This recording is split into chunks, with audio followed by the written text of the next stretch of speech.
menebo guru maco lah yang cerita nanti. Jadi dia melalui anak, orang dia serah. Adam kau ngudo pi serah kau mendong dan bate cerano di. Sendah nak nangis pigaro nak bengkot tiba pi ngelapor bino ngudo bengkot pi.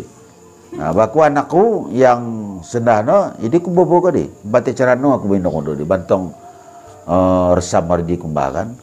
Bate cerano ditungkus ku bobo koyo. Aku serah kau bino ngudo ngon bate cerano lebih aku dalan aku mencerok atau bate cerano no pembuka pembuka acara istilah no. Kemeliwan untuk kemukui acara di beri kau membati cerano lebih baru mencerok. Nah, kita serahkan anak tadi berdasarkan umur no ngosoh, berdasarkan fisik no ngomong mungkin kon.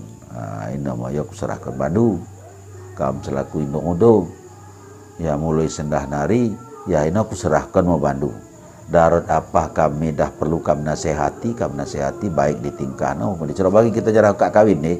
Begini mau anak pi, maco pi bagi di waridi, bahkan maco di menikledih let suang purih pitu ke bawah, rangkut gade, mbah, sari nyerah ke guru di, kam tolong ajar anak maco, nak serahkan Bandung, ya, carong nindu carong, bodoh nindu bodoh, pokoknya nak mungkot baga bimbingan tu, kedeno keperluan yang perlu terhadap anak kono kam cerokkan baku.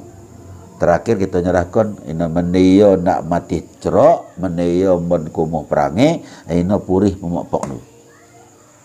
Hati serah bu guru maco di lahir batin nalak karena let bantu wari dinyerahkan betengku, mungkin proses pendidikan nanti jadi suang melalui tengku di. Makono gak let istilah no anak tadi namat kebacuan. Bagi dia tamat menewari di kami di kan alif bo nalo ikra dengo dia alif bo mending tamat alif bo di sugor tamat alif bo keri menedi akhir alif bo di kan juz amma keri nanti kan kemudian bacaan terakhir no kan amma yatasaalun ni kan yang terakhir kan mending keri amma yatasaalun artinya sebuah juz ngukri kita baca ini mau sugor tamat sebuah juz di kenuri menakan kuning mendoa tengku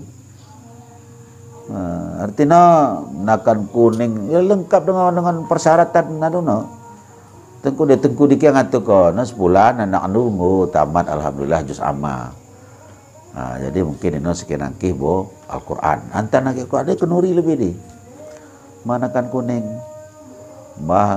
guli anu selengkap no maka debo menewari diga manok-manok ni kenuri kia mau menduo tengku di kon yang pertama ilmu yang dikenani no di bak metahan di bagas tubuh no ya kemudian yang akan di pelajari no yang ke depan bak mudah yang memahami dia mau kira-kira inti duo ni tengku di